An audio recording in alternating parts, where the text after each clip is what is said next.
So now let's turn to our very special guest speaker for today. Dr. Steve Carstensen has treated sleep apnea and snoring in Bellevue, Washington since 1998. Gary, I was in middle school then. I don't know if you remember that.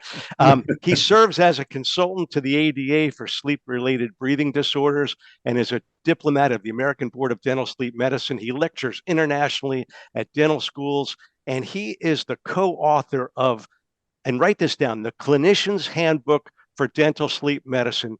Just an outstanding textbook. It's a textbook that I read cover to cover. It was published by Quintessence in 2019, a brilliant, brilliant textbook. You got to grab it. It's really readable. His lecture today is on a topic that's gaining significant interest as an important health factor, an area that we as dentists can make a big contribution to our patients' general well-being. So I am delighted to turn this over to my friend, Dr. Steve Carstensen, for his lecture, Improving Your Patient's Health with Nasal Breathing. Take it away, Steve. Absolutely. And thank you again for the invitation, guys. It's always a pleasure to speak for such a learned group and such an exciting group. And Angela, you're going to love this because almost nothing I'm going to say today has to be done by the dentist. So that part's good, but it increases the patient satisfaction with the office, which is also good. And so let's get into this a little bit. I got to share my screen. So we're going to talk about nose breathing, guys, and general health. And in your dental office, you may not be thinking so much about general health, but you may also not be thinking about how nose breathing impacts that. So I'm going to talk to you today about what you can do in your practice to increase your patient's quality of life and also the quality of their experiences in your office and their experiences at home. So it's really going to be powerful and also unexpected necessarily from the dental office, which is always a good thing because if you give your patients something to talk about when they go back to their friends and family that's different than, oh yeah, she told me to floss again, then it's going to be a powerful way to differentiate your practice and create satisfaction all the way along, because kind of everybody knows you're supposed to breathe through your nose, but nobody really talks about how that happens. And then there's a whole section about kids that are pretty cool. Yeah, there's my disclosures. Thank you, Dr. Park, for mentioning the book. You can't probably find that book right now because it's out of print, but I'm so happy to tell you that Quintessence invited us to create a second edition, and it's in editing right now. Should be out. I'm hoping it's out in early May, and it's got some additional chapters, including two chapters about nose breathing. So yeah, I'm a big fan of nose breathing. I love to talk about this subject, and so I appreciate this. And as you think about what you can make a difference for in your practice, whether it be clinical difference or behavioral difference or, marketing difference, then we can think about all of these things. So today I'm going to talk about a little bit about anatomy and physiology of the nose. Guys, I could talk about anatomy and physiology of the nose for a day because I love this. I'm a big nose geek right now. But I want you to know a little bit about the anatomy, refresh your memory on that from your training before, a little bit about why it's important. And there's reasons that you may not be aware of about nose breathing. And then also, it's not fair for me to tell you all about this and not tell you something that you can actually do.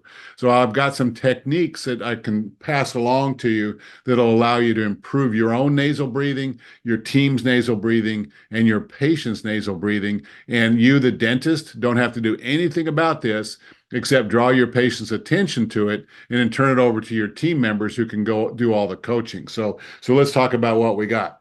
So what I did to get prepared for this is I went back to my dental school notes. And like Dr. Park likes to point out, that was a long, long, long time ago. So I got my dental school teaching notes out about what I learned about noses. And so I could refresh, from the beginning. And this is what I found when I checked my notes from those days, because we're not taught much about noses in dental school or dental hygiene school. It's something that kind of gets in our way, but it's up there. And we also might, unfortunately, consider this medical and therefore out of our purview. And instead, we're going to focus on what we're supposed to be doing, which is the mouth, the teeth, the gums, the jaw joints, those kind of important things.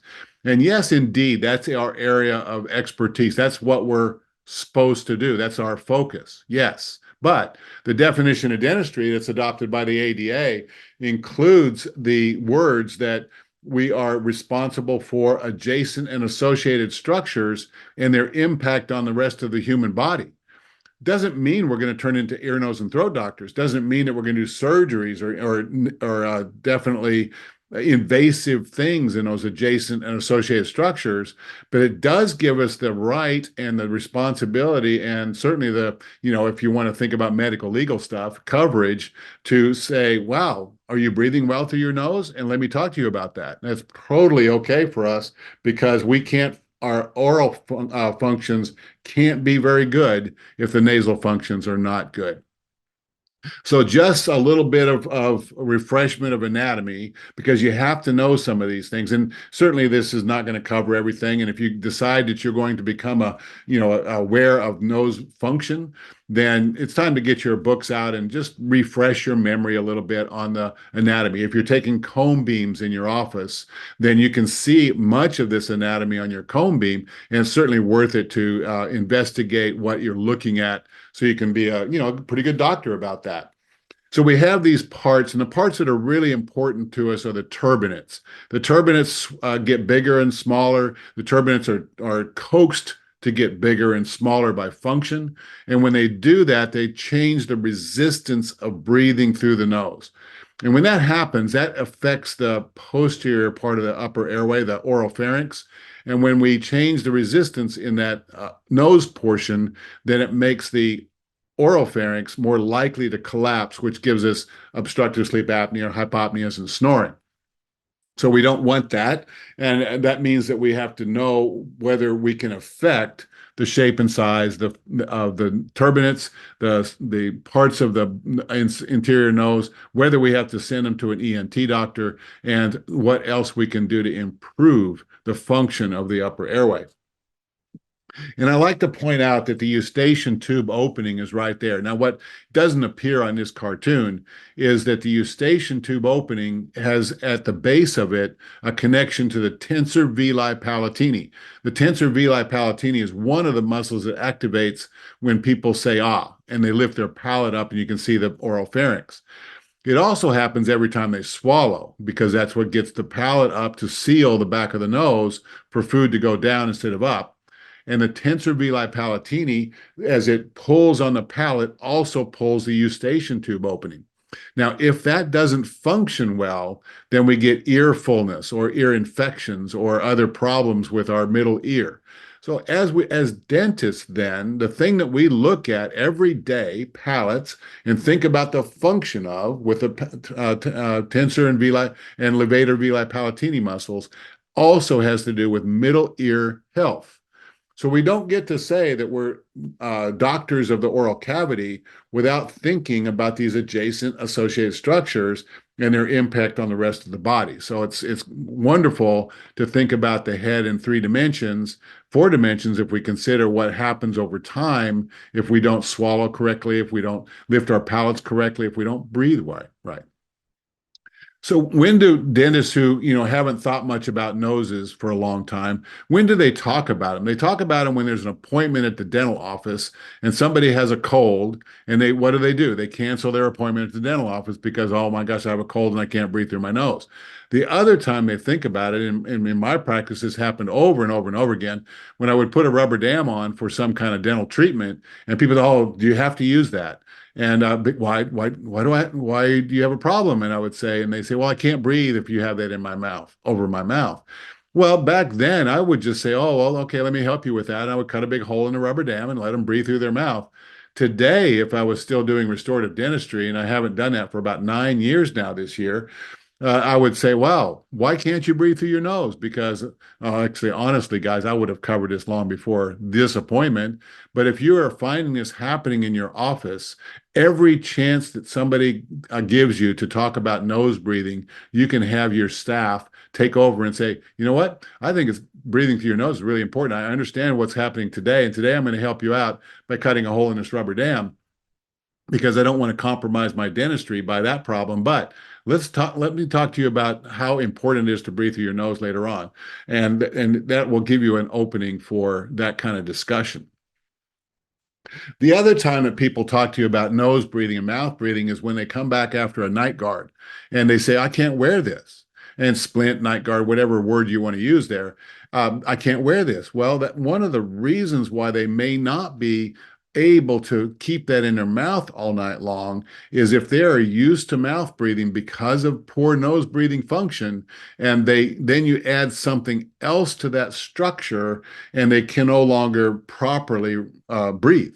And if that's the case, they open their mouth. And if they open their mouth, then it's a problem. If they grind on their teeth and they can't breathe through their nose, it's a problem. And they don't know it's a problem because they're asleep.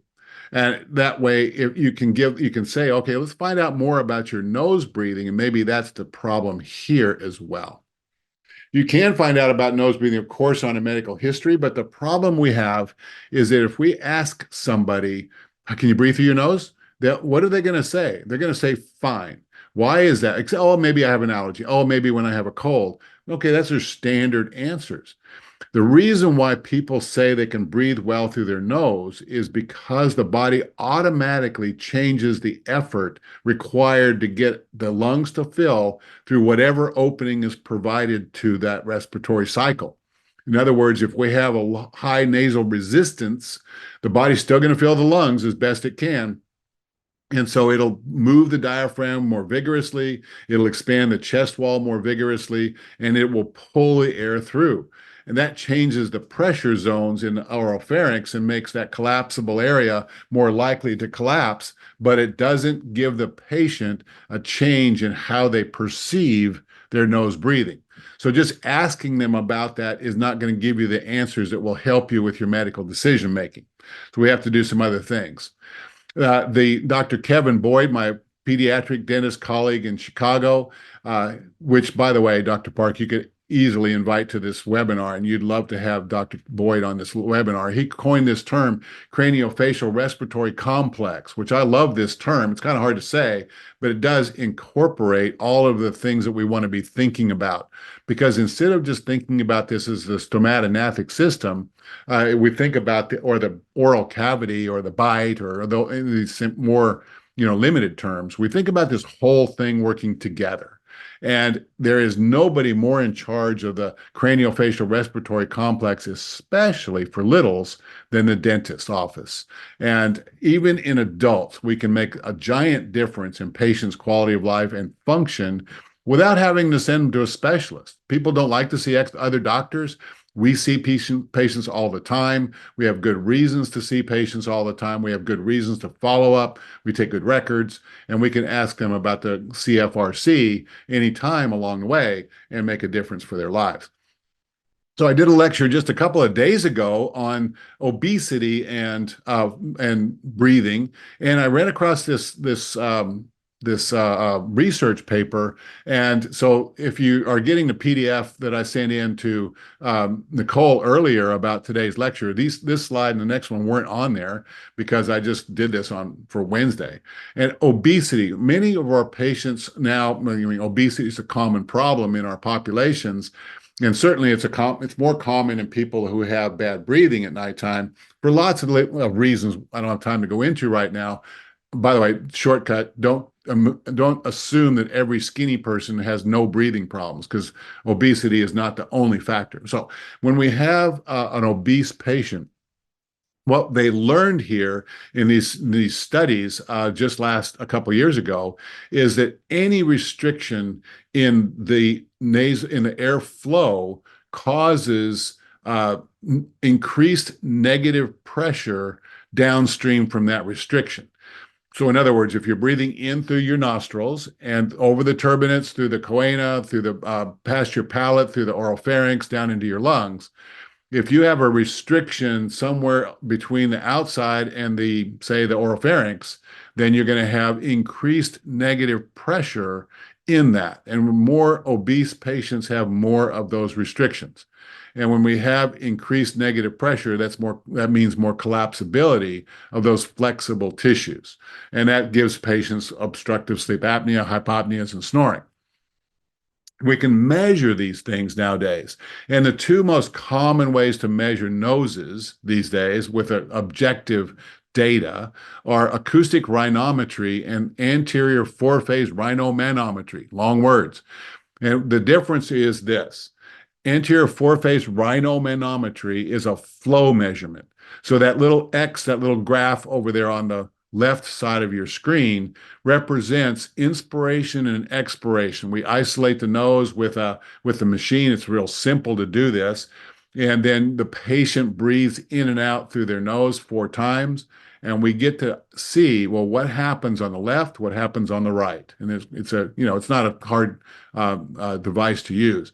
And when we learn about this, we get to actually put some numbers with things like I have a deviated septum, or I can't breathe through the left side of my nose, or I have never been able to breathe through my nose since I had that accident. All the things that people tell us for their history. On the other side of the screen is acoustic rhinometry. Rhinometry is a anatomy measurement. So you put a device in the nose and it pops a wave signal through the nose that shows the anatomy inside the nose. It does a good job of that, but it gives us pretty limited data because it gives us something called a minimal cross-sectional area, which, if you think about the research paper, says that if there's a restriction, it causes downstream negative pressure. Well, we want to know where those restrictions are. So that would seem to make sense. But this study here, and again, the same study, showed that when we have obese patients, we have a higher resistance of breathing, but there's no correlation with volume. So in other words, our rhinometry measurement doesn't, the volume inside the nose, be careful about that when it doesn't help us any. It's really just about the flow through the nose. And so if we can measure flow correctly. Now, those of you with cone beam CTs out there, you can get a volumetric measurement and a minimal cross-sectional area with your cone beam. That can give you some hints about what's going on, but nothing is able to predict what happens when patients sleep. And so the hints that we get are good conversation pieces, but that's about it for drawing attention to that. Now, actual flow through the nose doesn't change as much overnight as the volume does because we have a difference in muscle tone over nighttime. So the rhinometry helps us. The rhinometry helps us with predictability for oral appliances. I'm a kind of a fan of that one because it's an actual function. And now, why is nose breathing so critical? Why is it we should pay attention? It's beyond the convenience factor of using a rubber dam, beyond the quality of life of being able to look like you're a nose breather and you don't look like you're a slack mouth, mouth breather. It's because there's actual physiologic changes over time that we get with this. And as we think about the consequences of obstructive sleep apnea, and this little chart here is generally available. It's public domain now, as far as I can tell. And you can't read all of those things on those boxes, and I don't want you to. But what you can know is that everything listed in those white boxes on that blue chart over there are things you don't want. These are things that are going wrong for your physiology, and you don't want any of those things. And every one of them is connected with bad breathing for a lifetime. And as you can see, it affects systems all around the body. There's no part of our physiology that's untouched by bad breathing. And we can see this in signs with our patients. Patients will show up and they'll report things like mouth breathing, dry mouth at nighttime. Parents can say that their kids make noises when they sleep. There's bad habits that reshape the maxilla, like thumb sucking. When our patients show up in our offices with tremendously crowded maxilla, the problem there isn't having too many teeth or the teeth being too big. The problem is the bone is too small. And what I want you to see on a picture like that, or a patient who walks in and shows you their mouth and says this, of course, we're dentists. We're trained to see the crooked teeth. We want to pay attention to what does the patient want here. But I hope that when you see these maxilla like this, one of your early thoughts, maybe your first thought, would be, wow, that bone doesn't support that airway very well, does it? I bet you they have high nasal resistance. I bet you that palate back there is kind of crowded and might be even too far into the oral pharynx, that palate. And I bet you they snore. Maybe they even close off their airway during their sleep. And then, oh, by the way, they have crooked teeth. And so as we establish goals for what they want, then absolutely talk to them about their smile design that they want, but also wonder, be curious about what that bone that doesn't have enough space for all those teeth might be doing to their airway, because that bone supports the soft tissue that surrounds the definition of the upper airway. And we are the only ones in medicine that can address all of those issues. And there's no other part that can do it. So that's us. So I just told you that mouth breathing affects maxilla shape. How does that happen? Well, there's a ENT doctor in New York City named Howard Stupak, and he and Dr. Park, not this Dr. Park, a different Dr. Park, came up with a idea about how this maxilla could be misshapen by airflow. And they wrote a paper about it, then they wrote a book about it, and what they came up with, and then they did an experiment to back up what they were thinking about. And what it does is it goes back to all the way to Venturi, who was a Renaissance era physicist. Actually, there was a lot of things he was, but what he wasn't labeled back then was a physiotherapist. But that's in fact what happened, because here's the deal. If your mouth is closed and you breathe in and out through your nose, then the negative pressure of breathing in, the positive pressure of breathing out has defined effects on the tissues where that pressure wave goes in and out. So it pushes on the bone and the tissues coming out. It pulls on it coming in. That's normal. That's everyday physics. But if we have our mouth open, then the fact that we're breathing through our mouth gives all the pressure changes into the oral cavity and the oral pharynx above the trachea. What's adjacent to that in the nasal cavity, because there's not really airflow up there, you get a little bit of negative pressure in the nasal area between the nares and the top of the posterior of the palate. That chronic negative pressure is not balanced by chronic alternating positive pressure, because when you breathe out, the palate goes up, you don't get the positive pressure in the nose, and so all you have there is this little bit of negative pressure, which as an episode is not a big deal. But as a chronic situation where you do it over and over and over and over again, then you get changes in the tissues there as an adult. You get changes in the shaping of the bone as a child. And so this poor breathing as an influence was studied, pardon me, in an important paper in 2009. So we've known about this for quite a while. Effects of airway problems on maxillary growth. Exactly what I'm talking about. And what did they say? That this continuous nasal passage airway is a constant stimulus for lateral growth of the maxilla. And what do people with crooked teeth have? Narrow maxillas. And so if we can get the air flowing properly there, then then that gives us a chance to have proper growth of the maxilla. So my friend across the world in Perth, Australia, called me up and she said, "Steve, you got to buy this book." And I said, "Why would a dentist buy a book called Rethinking Rhinoplasty and Facial Surgery?" She made me buy it, and I knew immediately why she did, because that's what establishes all of this. So if you're really into it like I am, then read the first 2/3 of this book. The last third is about actually rethinking rhinoplasty and facial surgery, so I didn't care. But and Dr. Stupak's a wonderful guy too. So Dr. Guilleminot, who started us thinking about breathing in the first place, these structures are all controlled by nose, by mouth breathing. If we don't breathe through our nose, then we're not going to get the right things happening. And that negative pressure puts stress on these tissues. And these are palatine tonsils on the left. You'll recognize those. But the adenoids, which are in the picture on the right, are also swelling because of this negative pressure. So are turbinates. So is the septum in there being influenced by the shape of the maxilla and this chronic negative pressure for mouth breathers.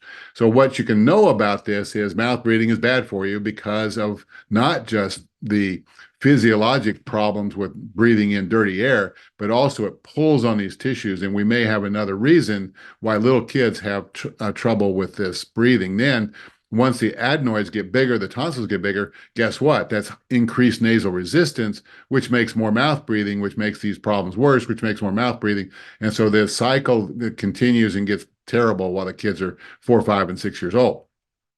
What we want to do is from the earliest days, train them to be nose breathers. And in many cultures, what happens is for infants, if the mothers see the infants breathing through their mouth, they just reach over, put their lips together, put their finger on it for a minute, change the habit.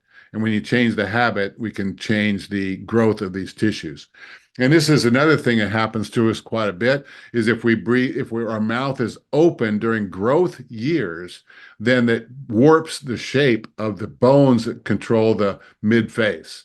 So all of these bones that we see as adults and we have to make up for by doing surgeries or orthodontics or other fancy things, we can trace that back to how they came in and formed and see, well, this is what went on. Because when the mandible's down, then the muscle function on this changes direction. The tugs and pulls by the muscles, by the everyday function is what shapes our bones. And if we don't position the bones in the right place over the growth years, they're going to grow into the wrong direction. And, so, and then once the growth is pretty much done, it's not ever 100% done, but once it's pretty much done, now we have a face shape that is now we're going to require, certainly much more invasive changes to be able to make that difference. Can be surgery, can be behavioral, but it's always more complicated than getting it done when they're little ones. So it matters. Nose breathing also matters to brain chemistry. It has to do with CO2 and nitric oxide. So when we don't have good nose breathing, we understand that the change from mouth breathing to nose or nose breathing to mouth breathing, we can actually change the brain of children, which is terrible. If we have poor oxygenation, if we have too much CO2, if we have a change in the pattern, then we have a change in the cortical structure network of children with they say obstructive sleep apnea is the population that they studied here, but it really filters all the way down to just poor breathing. And it shows that we should do some more research. Of course, it's always true, but they can trace some of these behaviors down to the things that we can easily observe, like attention deficits and cognitive dysfunction in children. And maybe all we have to do is get kids to breathe better, and they don't have to suffer from as much ADHD diagnosis as we have. So how does this work? It works because there are actual mechanoreceptors in the nose that send signals to the middle of the brain. And we know cranial nerve 1 is what the olfactory. And so, yes, we learn about our environment by knowing what's out there, what we can sniff in. But there's also electrical signals going to the middle of the brain, to the limbic system. The limbic system is a complex part of the brain that controls the signals going from the body into the cortex and from the cortex into the body. And it also controls our autonomic nervous system, the balance between fight or flight and rest and restore. So there must be good functions in our limbic system to make our bodies work well. What they have proven now is that there are electrical signals coming from nose breathing that go to the limbic system.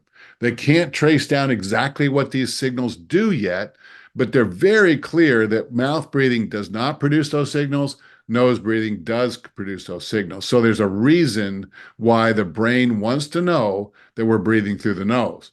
And if we think about the functions of some of these critical parts of the limbic system, then we can understand that, wow, nose breathing's got to be good for us, even if we don't know exactly why yet. There's a reason why that limbic system is looking for a signal from the nose. And so it turns out that their best theory is it helps the kind of the circadian rhythm section. It helps the ability of the brain to regulate a cognitive flow of signals up and down through the limbic system, the autonomic nervous system balance, those kind of things. And so it's a bunch of theories right now, but mostly what we can know is it's really just good for you to breathe through your nose because we want this balance between parasympathetic and sympathetic. And we have to have both. It's important to us, but we don't need to have one more than the other. The trigeminal nerve, which is our nerve, we know a lot about that, has a lot of sensory organs in the nasal mucosa. They didn't know this for a longest time because they thought of other things for the trigeminal nerve, but there are a ton of things that feed data to the trigeminal nerve from the nasal mucosa. And so what does that mean? That means that there's a reason why the brain wants to hear through that nerve what's going on in the nose. So it's just good for us to be eight nose breathers. So how do we learn to do this? What's important? Well, one of the things that we do know is if we breathe the proper rate, then we increase our physiologic balance, and that's what we want. And we want to be able to feel good and also be good. So what we want to, if we just make the nose bigger, however, we don't always get all the results that we want. So what we have to think about is what we can do to improve that. So what can we do with this? What do you see when you look in the nose? Do you see all these things here that give you thoughts that, wow, there may be something going on with the nose? Sorry, I kind of zoomed through that one. Let me push that again. There we go. And we're not going to talk about all those things. I don't have that kind of time. But when we see these things, these are all what? Ordinary dental things to pay attention to. If we're assessing a patient for restorative care, we're assessing a patient for aesthetics, or assessing a patient for orthodontics, then we consider every one of these. These are all ordinary dental things to do. But when you see these now in your practice, you can think about this as nasal function. And again, we can't report by ourselves on our nasal function. We just can't do it. And these are rhinomanometry tracings. The one on the right side of your screen is pretty good. The one on the left side of your screen, however, if somebody came in and you measured their nasal function, they'd say, "Oh yeah, I breathe through my nose just fine," but look at the difference. There's no flow, the pressure's different. And so that patient, for example, on the left would be needing nasal therapy before I would do an oral appliance to help their breathing through the back of their mouth, for example. And there's this right arm, that's the machine right there. And so but it doesn't cost very much to do this. The whole thing is about 50, anyways, that's how much it costs. What else we can do, though, is simpler than that, is we can do things like help improve their nose. And what I say to patients nowadays is when you go to bed, before you go to bed, what do? You go in, you brush your teeth, you floss, you rinse, you get your mouth clear. What do you do for your nose? And they go, my nose, they fumble through that one because they don't really think about it. So I want you to start coaching your patients to take care of their nose just like they take care of their mouth. Now, they don't have to floss their nose, but what they have to do is they can blow their nose and then just spray a little bit of saline spray up in their nose every night. And my favorite is this clear spray because it's got xylitol in it. And there's others out there like that. And then they can just one little spritz per nostril per night, and they'll breathe better while they sleep. We can also help them keep their lips together a number of different ways. We can support their nose with cones or spreaders. And we can, if they have a real serious problem, we can give them a xylitol-based saline rinse, also works really well. All these things work. Everything works on somebody. And I do want to promote, though, a little bit of nose clearing before they go to sleep at nighttime, because it does make a difference. And nitric oxide, we could talk a long time about nitric oxide. It does a ton of things in our body, but one of the things that's important about this is it makes respiration happen much, much better. And most of it is for respiration is produced in the ethmoid sinuses, which means we have to breathe through our noses to get that. And so let's see where. And since nitric oxide is continuously released into the nasal airways, the concentration will be dependent on the flow rate by which the sample is aspirated.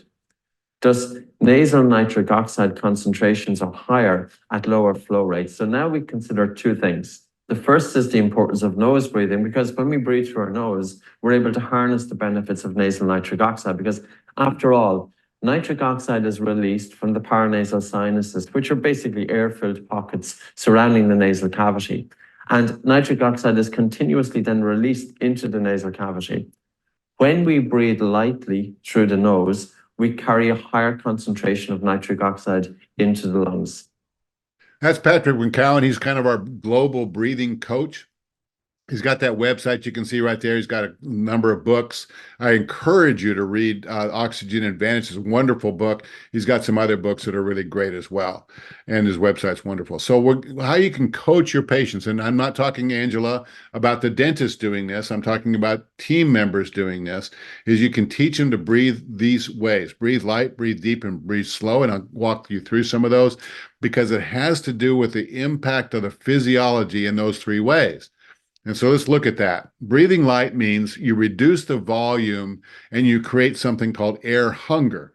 Now, we don't have time to go through this exercise with you because it takes a few minutes for each one of these. But if you want to do that while I'm talking, what you do and the instructions you have for your patients is this. Have the patients, they can stand or they can sit up nice and straight.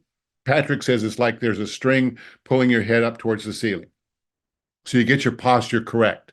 And then all of the breathings through your nose, of course. But then what you'll do is you'll start to reduce the volume that you breathe.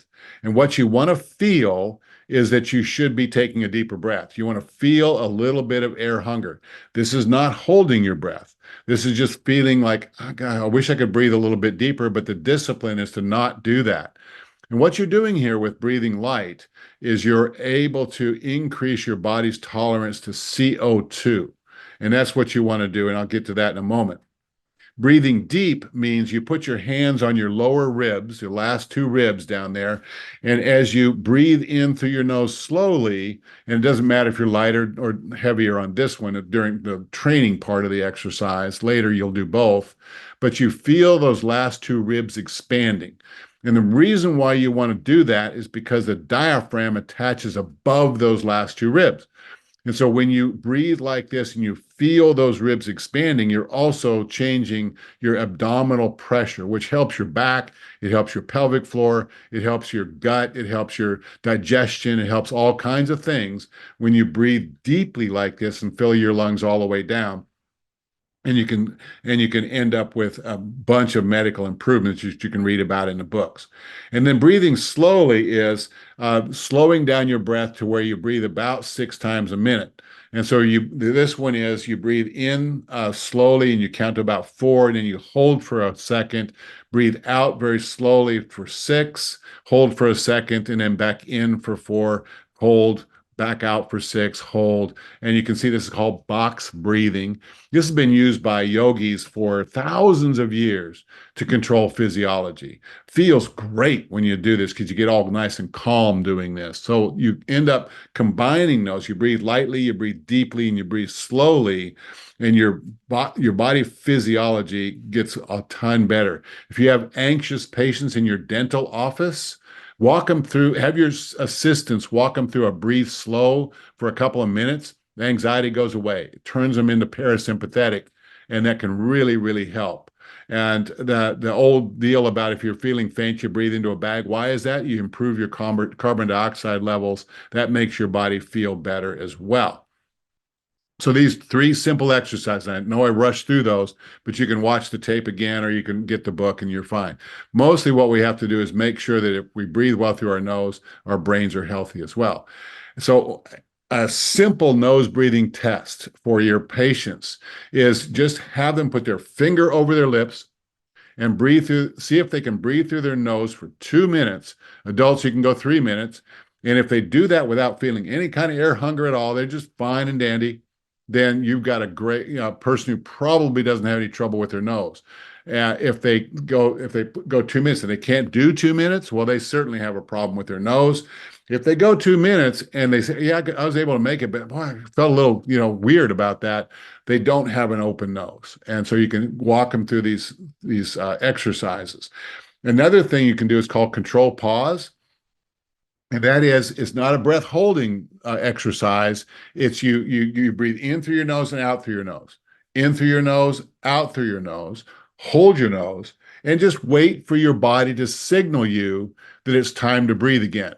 So in through your nose, out through your nose, in and out, hold, wait for the signal. It's not a breath holding test. It's not how long you can hold your breath.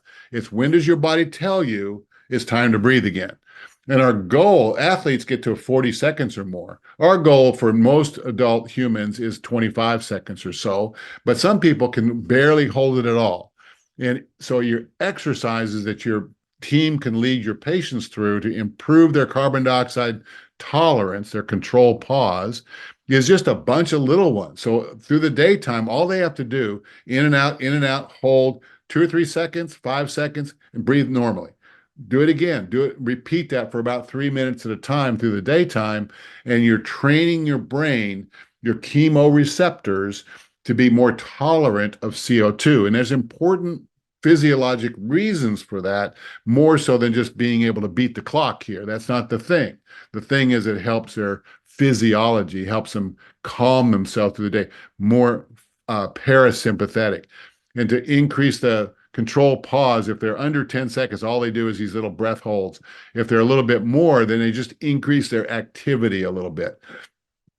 If you have a patient who's crowded bone structure, or they just can't get their nose to work, then you can, of course, where there's plenty of orthodontic options these days, and there's ENT doctors out there that have expertise of looking in there and seeing, well, what could be in the way.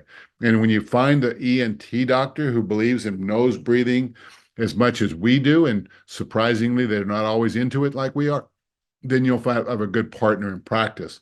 You can also improve that by habits. So you can there's a bunch of over-the-counter devices you can get. You can do a MyTap. It's available from Glidewell. You can do these things, and they're all about nose breathing. That tape I showed you earlier, there's something called Somnoseal you can use. I've mentioned these sprays, all of these things. And again, I'm not connected with any of these products, but they all work in my practice. And so that's why I want to tell you about those. There's that product called Somnoseal. And that's kind of a new secret thing. Dr. Kim Hutchison in Portland is a sleep physician.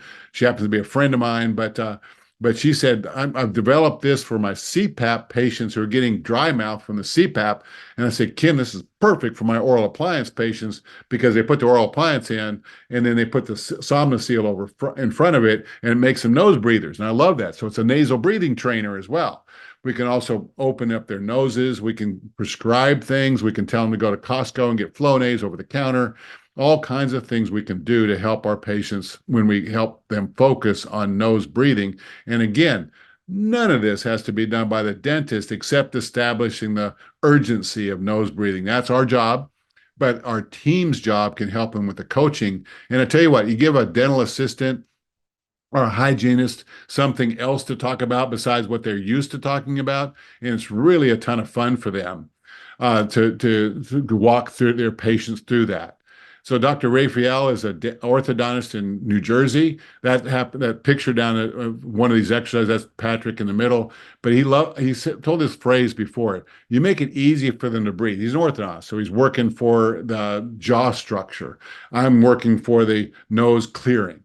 And then you teach them how to breathe easily. So not just, well, let's open it up and you're on your own. It's more like, here's some exercises you can do to make yourself a better nose breather.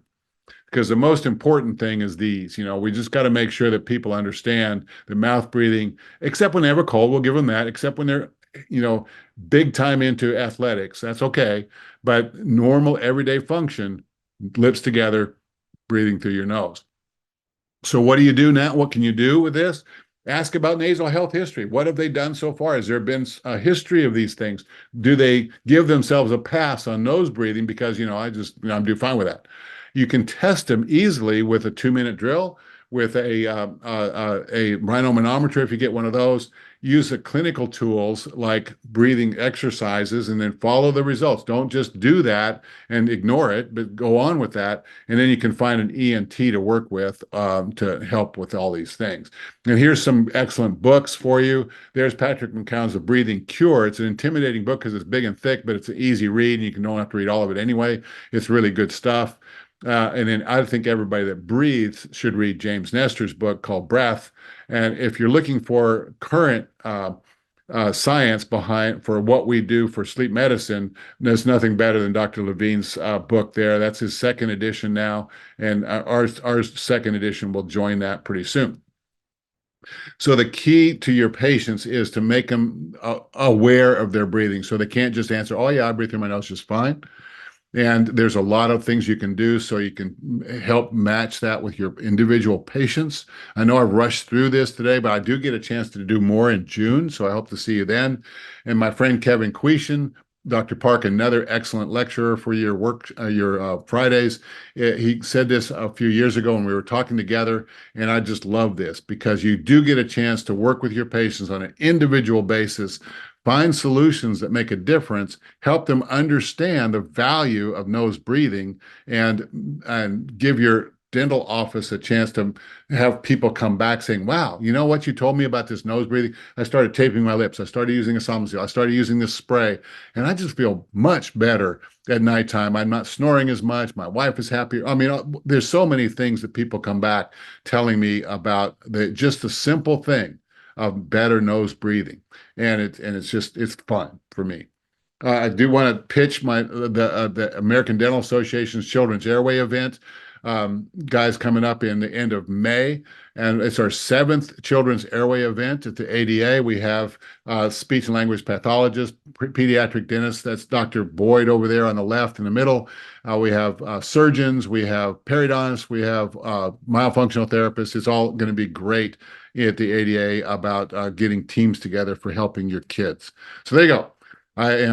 I'm sure I'm over time, guys, but well, that was incredible, Steve. Such great information. Really, really enjoyed it. And about that ADA conference, I attended that a few years ago. Yep. Fantastic conference. A really great place to see a lot of the experts gathered together. So you did go over time a little bit, but this is such an important topic, and we got some great questions. Hopefully you can stay a little bit in the I'm good for some answers. What is the significance of the xylitol in the nasal sprays? Yeah. I've wondered that myself. Yeah, xylitol changes the microbiome. And in the mouth, we use it because it makes the mucus less sticky, or the pellicle less sticky on teeth, so we have fewer cavities in the mouth. In the nose, it makes the mucus less sticky, so it's easier to clear. Okay, got it. And what about kids that have tongue ties? Does that affect nose breathing at all? What tongue ties do is it affects the maxillary shape because the swallowing is compromised. And so if you don't swallow properly, then the muscle function against the palate doesn't allow for proper maxillary shape. And when that happens, then nose breathing can be compromised there too. Yeah. Okay. Got it. I think it was you, or maybe it was Barry. I've known Barry Rayfield for 50 years. We went to college together back in the 70s. Wow. But yeah, I think it was him that said, "Hey, your position is lips together, teeth apart. That's your rest position, and maintain that." Now let me finish that. Lips together, teeth apart, swallow properly, and breathe through your nose. Four parts to that.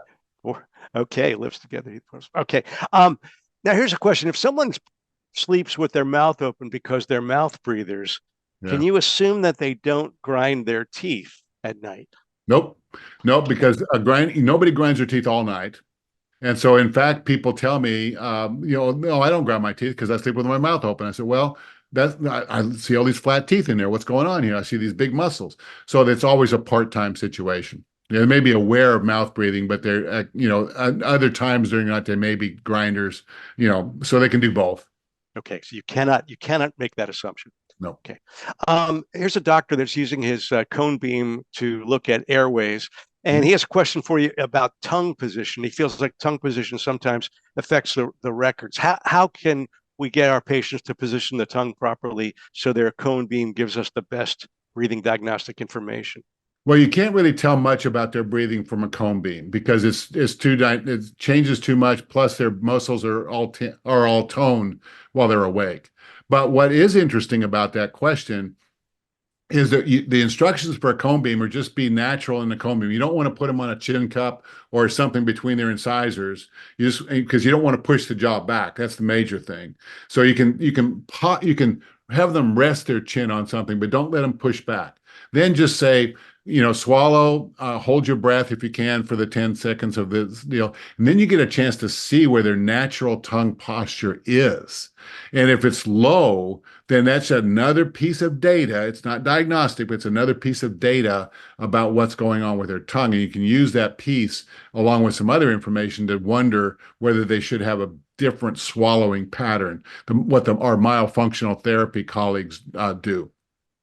Great, great. I think you touched on this a little bit, but I think it maybe needs a little more explanation. So someone that has been a mouth breather, and you're as your patient, you're trying to get them to convert to nose breathing. Mouth breathers take in a lot of volume of air, right? There's no resistance. They just take in huge amounts of air. As they switch to nose breathing, do they sometimes say that they just feel like they're not getting enough air? Sure. And what's interesting about what you just said there is you feel like you're getting less resistance mouth breathing, but if you do the science, there's more resistance when you're mouth breathing. But you're just used to it. You don't have the biomechanical feedback. So what happens when somebody needs to change their habit? It's just like every other habit change, just like every other sport you take up, is that you have to work your way into it. So they don't become a nose breather 100% overnight. What they'll have to do is do some work because nasal disuse syndrome, which is what it sounds like, you don't use your nose and you end up with more resistance, fades over time if you start using your nose. In other words, the more you use your nose, the better your nose works. So as people go through the change from mouth breathing habits to nose breathing habits, then they have to work their way into it. So they have to spend a little time with their finger over their lips. Just walking around is fine. They can put tape, they can put a Sonosil, they can do anything to keep their lips together. Now, what you have to caution people is that mouth breathers will say, "Oh yeah, I'll put my lips together and breathe through my nose." But if they're mouth breathers, they'll cheat and they'll open their lips just a little bit. And then so that negates the exercise. So they have to do something to remind themselves that my lips are together. And then the more they breathe through their nose, if they use some sprays or clears or whatever else they do, even just breathing through your nose makes you a better nose breather because the tissues get now more toned, as it were, just like a muscle that you haven't used for a while. So it's a process. It's not an Yeah, immediate. no, very interesting topic. And you mentioned sometimes that these splints can be somewhat intrusive to the airway. Is it matter maxillary splint versus mandibular splint? Is one less intrusive than the other? The little tiny bit of research we've had shows no real difference. No, I always made lower splints in my practice because I there's another reason that goes on with the maxilla and forces, but we probably don't have time to talk about that. But I always made lower splints because it lifts the tongue a little bit, and the tongue should be in the palate anyway.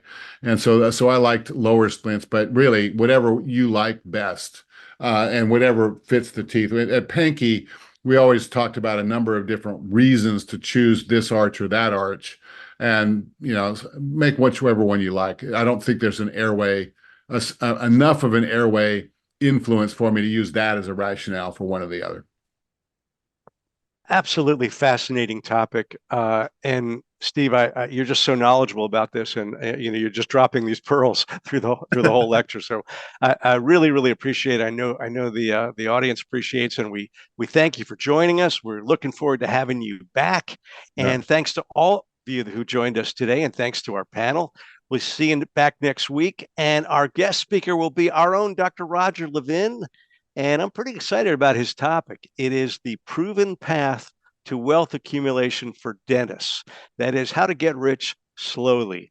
And Roger has given us so much great advice. And I'm really excited about this topic because I think we're going to help a lot of dentists to reach their financial goals, whether you're early in your career or late in your career. I think everybody's going to benefit. So we'll see you next week. Dr. Steve Carstensen, everybody better go buy that book. It's such a great book. I can't wait for this next edition to come out. And I got a whole list of things that you told me to buy and books to get, and I'm excited. So thank you so much. Fantastic lecture. Look forward to seeing you soon. Take care, everybody. Yeah. Bye bye. Bye.